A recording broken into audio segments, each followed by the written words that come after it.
Bueno, a continuación les quiero determinar algunos conceptos que ustedes habrán visto quizás en tercer año en física, habrán escuchado hablar del trabajo, el trabajo mecánico en este caso, tiene que ver con que el trabajo se obtiene a partir de una fuerza por un desplazamiento. Esto ocurrió también con los estudios de Newton. En su momento él tomó un cuerpo, lo empujaba a una distancia y entonces así fue como fue determinando el trabajo que hacía falta para desplazar ese objeto. Existen tres tipos de trabajos, conceptualmente hablando. Existe uno que es el trabajo motor o motriz, es el trabajo resistente también, y existe el trabajo nulo. Eh, esta definición de que trabajo de fuerza por distancia tiene que ver también con una cuestión vectorial.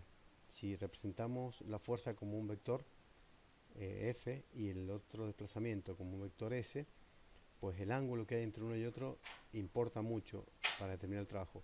Lo que realmente hace trabajo es cuando la fuerza F coincide con la dirección del desplazamiento que se está recorriendo.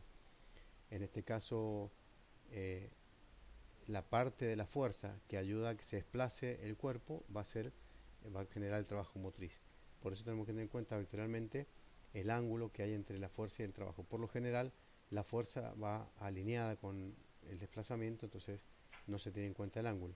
Pero si hubiera un ángulo determinado, habría que tenerlo en cuenta. Trabajo entonces va a ser fuerza por desplazamiento por el coseno del ángulo entre la fuerza con el desplazamiento. Y cuando es positivo, esto va a ser trabajo motriz. Eh, puede ocurrir puede ocurrir que la fuerza vaya para el lado contrario de donde va el desplazamiento. Eso ocurre cuando en un vehículo se aplican los frenos. El freno eh, genera una fuerza resistente que va opuesta al desplazamiento, y en ese caso se va a ir frenando. Es un trabajo de freno, entonces a eso se llama trabajo resistente. Y si ocurriera un caso en el que la fuerza está a 90 grados del desplazamiento, bueno, evidentemente esa fuerza no tiene nada que ver con ese desplazamiento, ese es un trabajo nulo. Bueno, por ese lado ya estaría comentado. Veamos las unidades de trabajo. Acá está muy esquemático, pero podríamos decir que si el trabajo, perdón, la fuerza se mide en newton y el desplazamiento en metro, en el sistema internacional sería newton por metro. Newton por metro sería la unidad, pero justamente vino un físico llamado Joule y fue el que estudió más este aspecto. Por eso, en honor a Joule, se determinó la unidad de trabajo en Joule, que sería un newton por un metro.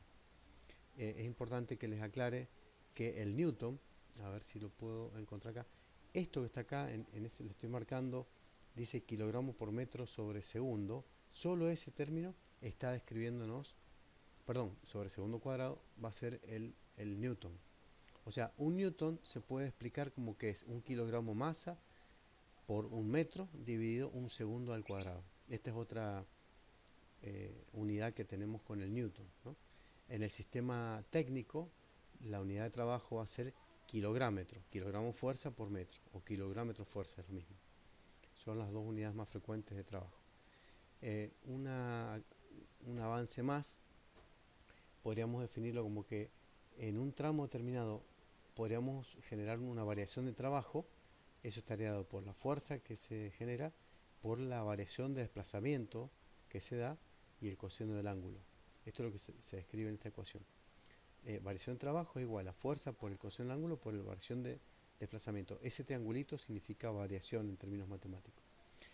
Si a esta variación de trabajo la dividimos por el tiempo, la variación del tiempo, fíjense, trabajo sobre tiempo, de este otro lado del igual, la misma ecuación va a quedar variación de distancia sobre tiempo. Fíjense lo que ocurre. El trabajo en el tiempo, en algún momento se puede descubrir que esto se terminó, era la potencia de la máquina o del sujeto que generaba ese trabajo. Es la potencia de la máquina. Y por otro lado, la variación de distancia en el tiempo, eso si lo llevamos a unidades, por ejemplo, podría ser metros sobre segundo, esto va a ser una velocidad. Distancia sobre tiempo va a ser una velocidad. Si esto lo pasamos en limpio, fíjense la ecuación que se forma. La potencia va a ser igual a la fuerza por la velocidad.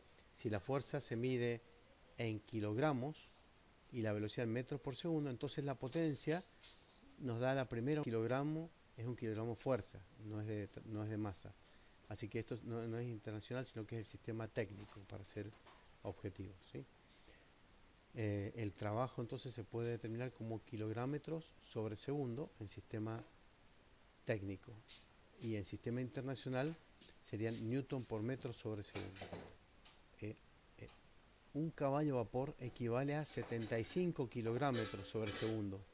Por lo tanto, si decimos así, fíjense, acá no se ve, pero dice aquí fuerza por velocidad sobre 75, que es la unidad de que un kilogramo son un caballo de vapor son 75 kilómetros fuerza. Entonces el cociente nos va a dar el equivalente de caballo de vapor. Sería 1 sobre 75, nos va a dar la unidad de trabajo en caballo de vapor. Ustedes habrán escuchado el caballo de vapor, ¿sí? En este caso, un caballo de vapor equivale a 75 kilómetros por segundo. El sistema internacional acá dice que el joule por segundo, habíamos dicho que newton por metro sobre segundo sería joule por segundo. Yo decía recién que no es común escuchar newton por metro sobre segundo. Lo que sí conocemos en sistema internacional es que la potencia va a ser joule por segundo.